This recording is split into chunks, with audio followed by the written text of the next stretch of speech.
Fala, pessoas, e aí, tudo certo? Tudo tranquilo? Aqui quem tá falando é o professor Andrei, professor de biologia aqui do EducaPE. E assim, hoje a gente vai continuar a estudar vírus, tá? Vocês que são feras aqui do EducaPE têm que ficar ligado, porque vírus, ó, vocês têm que ficar ligados, porque vírus é um assunto importante, tá? Tá na moda. Lembrem que a gente acabou de sair de uma pandemia viral. Então sempre o assunto vírus, ele é um dos assuntos que a gente sempre cita pra galera tomar cuidado nesses vestibulares, principalmente o Enem, tá? E assim, lembre que na primeira e na segunda aula nós já falamos de vírus. A gente já falou o que era um vírus, falou das características, falou da composição, falou dos modos de penetração. Aí agora a gente vai falar sobre a reprodução viral, tá? Então joga na tela aí, por favor. Ó, então a gente vai fazer assim, ó, vê. Quando a gente trabalha com esse mecanismo, eu preciso que vocês fiquem ligados numa coisa que a gente vai chamar assim, ó, de reprodução. Eu preciso que vocês saibam da reprodução viral. Eu preciso que vocês saibam da reprodução viral. Aí o que é que vai acontecer? A primeira coisa que vocês vão ter que lembrar é que a danada da reprodução viral, preste atenção, lembrem que o vírus ele é um parasita obrigatório intracelular. Lembrem que o vírus ele é uma estrutura acelular. Então, como ele é um parasita obrigatório intracelular e ele é uma estrutura acelular, lembrem que o danado do vírus ele não tem célula. Ele não tem maquinário de célula.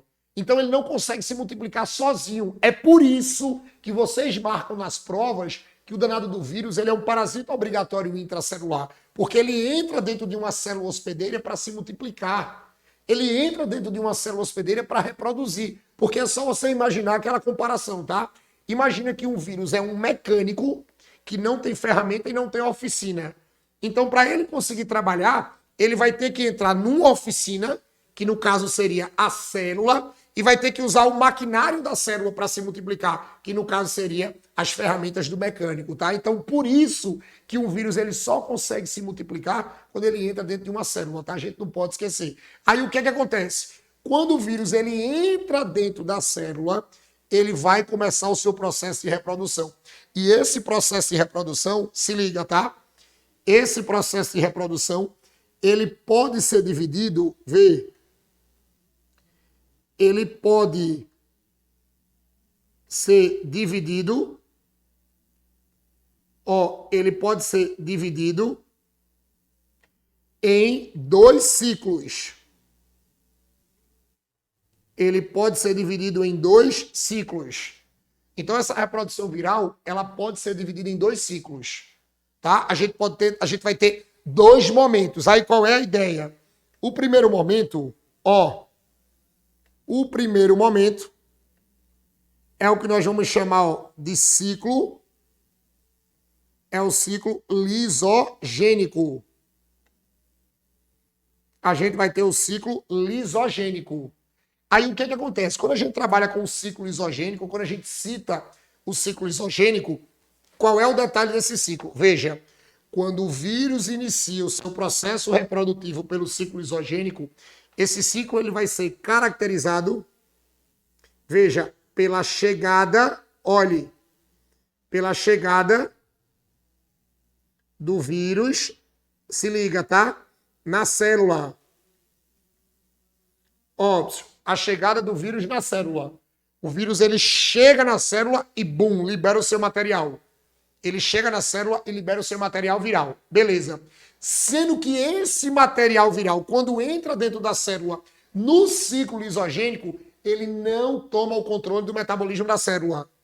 Ele não toma o controle do metabolismo. Aqui a gente vai ter assim, ó. Lembrem que esse cara aqui, ó, ele não toma o controle, veja, ele não toma o controle do funcionamento da célula. Ó, do funcionamento. Ele não vai tomar o controle do funcionamento. Zero. Para a célula é como se nada tivesse acontecido. Para a célula é como se nada tivesse acontecido. Tá? Aí você faz assim, André, mas tu pode fazer um esqueminha? Posso. Agora deixa eu logo adiantar. O esquema que eu vou usar aqui, eu vou usar como exemplo o vírus bacteriófago, tá?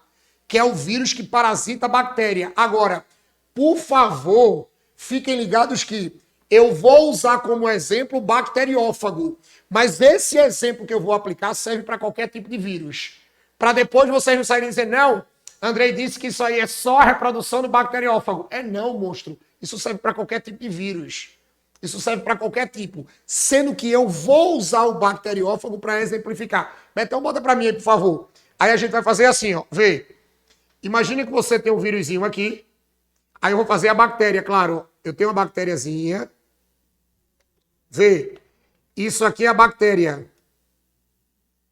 Ó, isso aqui é a bactéria. Lembre que essa bactéria vai ter uma bolinha aqui, ó. Que é o que nós chamamos de plasmídio. Isso aqui é o plasmídio da bactéria. É exatamente o DNA circular da bactéria. Tá? Vocês aprendem muito isso no segundo ano, que é o DNA circular. Aí o vírus vai chegar aqui, ó. Vê o cara. Ó, o vírus de bactéria é aquele que tem um formato de robozinho. Que vai injetar o material genético. Aí ele injeta aqui. Você tem o plasmídio, ó.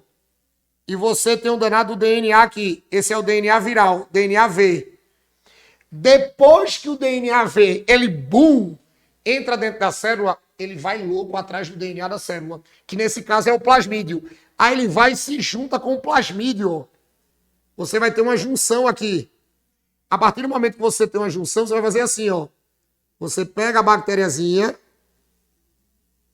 e essa bactéria, ó, veja, aí tá o plasmídio aqui, aí você vai ter, ó, o material genético do vírus aqui, ó. Veja que o material do vírus, ele se junta com o DNA da célula. Aí quando ele se junta com o DNA, nesse caso, como eu estou usando um plasmídio, que é uma bactéria, e o nome do vírus que ataca a bactéria é fago, você vai dizer que esse DNA contaminado aqui, ó, é o que nós chamamos de prófago. Isso aqui é o que nós chamamos de prófago. André, o que é o prófago? Olha, é o DNA do vírus misturado com o DNA da bactéria. Aí tá lá. Aí você faz assim, oxe, mas para a bactéria acontece alguma coisa? Zero. Para a bactéria é como se nada tivesse acontecido. Aí tu pode dizer assim, oxe, Andrei, e qual é o benefício que o vírus vai ter então? Olha, o benefício que o vírus vai ter é porque assim, veja que no desenho que eu fiz, o vírus ele soltou só um DNA. Um DNA. Então, quando ele solta o seu DNA dentro da bactéria, como a bactéria é um ser vivo que só tem uma célula, para esse ser vivo se multiplicar, ele vai se multiplicando por bipartição. 1 forma 2, 2 forma 4, 4 forma 8. E qual é a ideia? Como para a bactéria é como se nada tivesse acontecido, nada, zero, aí sabe o que, é que vai acontecer? Essa bactéria ela vai se multiplicar. O problema é que quando ela se multiplica, ela faz cópia. Porque ela vai se multiplicar como se nada tivesse acontecido. E quando ela se multiplica, ela faz uma cópia perfeita da sua célula, sendo que ela está com um prófago, ou seja, ela está com um DNA de vírus dentro dela.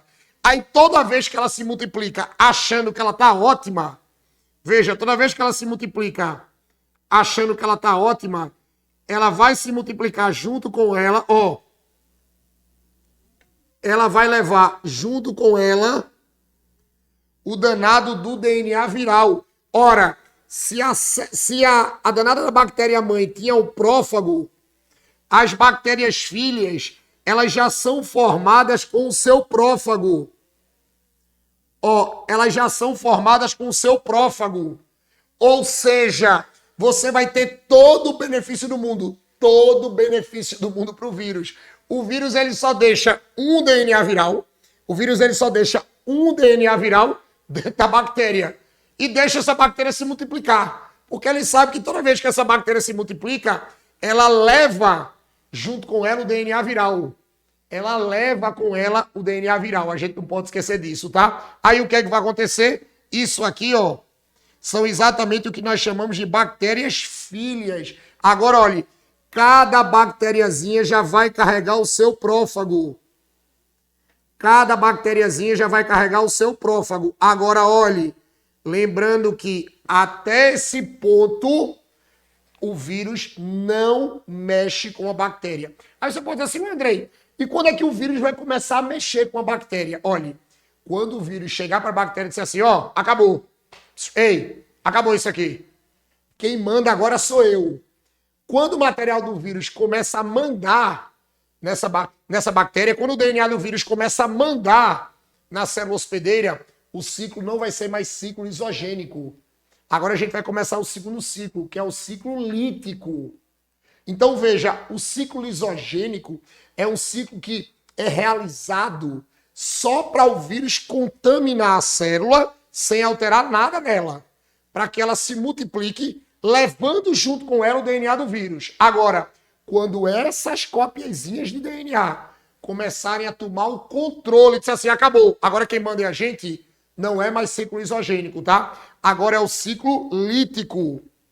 Vê, agora vai ser o ciclo lítico.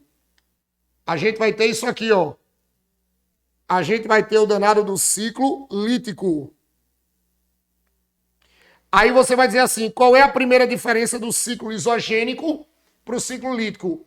A primeira diferença é que nesse ciclo lítico aqui, olhe, o vírus, que vai estar representado na forma de material genético, o vírus toma o controle.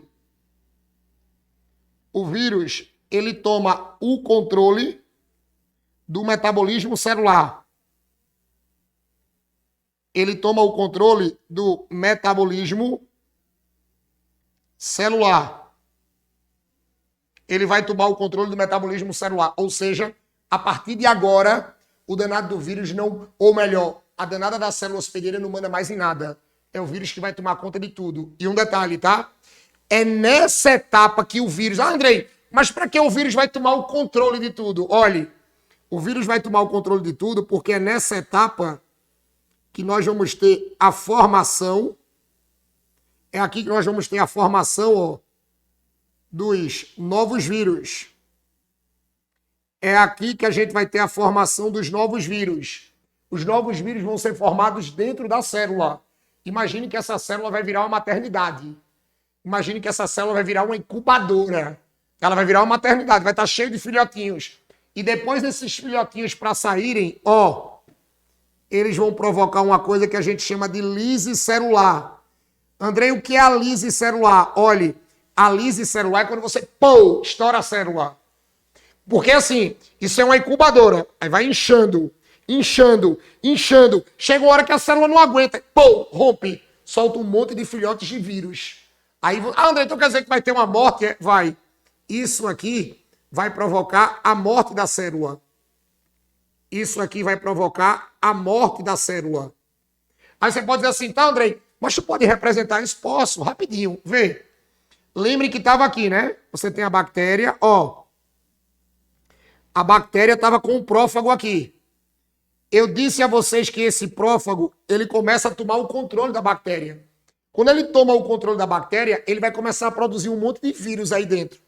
Quando ele começa a produzir um monte de vírus, ó, você vai ter dentro da célula hospedeira, ó, dentro da célula hospedeira, a gente vai começar a formar um monte de novos vírus.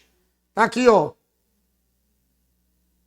A gente vai formar um monte de novos vírus, todos dentro da célula. Veja que essa célula vai virar uma maternidade de vírus. Ó, a célula vira uma maternidade de vírus. Aí isso vai formando. Isso vai formando. Isso vai formando. Sendo que chega uma hora que a célula não suporta. Aí quando não suporta, pô, vai estourar. Quando estoura, vê. Quando estoura, você vai ter assim, ó. Eu vou ter a danada da bactéria. Ela vai estourar. E quando ela estoura, ó, eu vou liberar um monte de novos vírus para o ambiente. Ó, os filhotinhos saem todos. Aí você vai dizer assim, tá, Andrei? E esses filhotinhos vão sair para onde? Eles vão sair atrás de novas células para parasitar. Então, você vai ter o final do ciclo isogênico fazendo o ciclo lítico. Agora, deixa eu contar. Andrei, todo vírus tem que fazer os dois ciclos? Não, viu? Nem todo vírus faz os dois ciclos. Tem vírus que faz o ciclo isogênico e faz o ciclo lítico. Agora, tem vírus que quando chega já vai para o lítico direto, tá? Agora, escutem e prestem atenção em mim. Ei, monstro, olha para mim. Se começar lisogênico, tem que terminar o lítico. Se começar lisogênico, tem que terminar o lítico. Agora, se começar lítico, não precisa voltar para o lisogênico. Já termina e já mata a célula. Beleza? Não é obrigado todo vírus realizar os 2 ciclos. Mas se fizer o lisogênico, tem que fazer o lítico. Agora, se já começar com o lítico, esqueça o lisogênico, tá? Não precisa. Beleza? Tranquilo? Isso é a forma que o vírus se reproduz, tá? Então, bota pra cá. E com isso, ó, sextou pra vocês. Fechamos mais uma aula de biologia e fechamos mais uma semana da EducaPR com chave de ouro, tá? Queria agradecer muito a participação de todo mundo. E assim, na próxima sexta-feira, a gente se encontra aqui na mesma hora, tá? Ó, beijo pra vocês, bom final de semana, se cuidem, tá? Valeu!